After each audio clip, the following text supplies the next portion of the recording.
Hi everyone, Gabrielle Helene with Just My Input.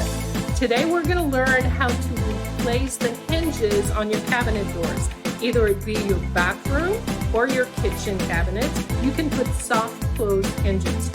I have found that if you have a really large door, you want to change both hinges to soft close hinges because of the weight.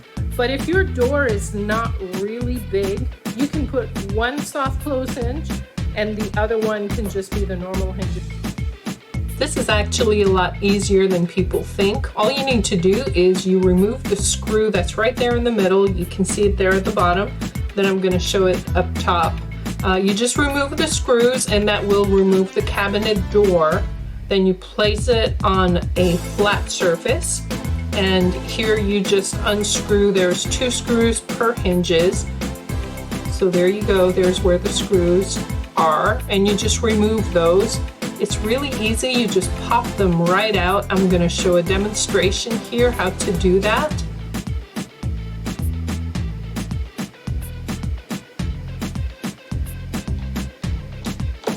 And it pops right out, just like that.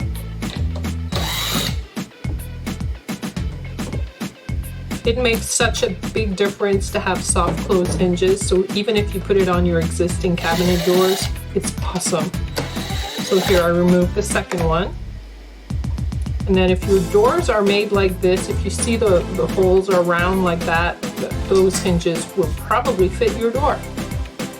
You just want to measure and make sure.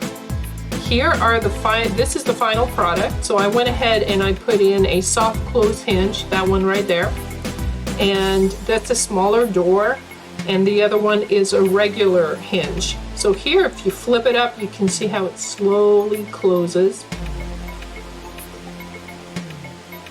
And then the other hinge is the normal hinge, so that one just clicks right up.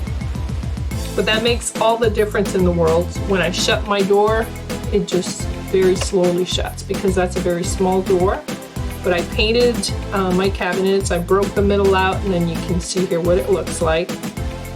I hope you found this video helpful. Thanks for watching.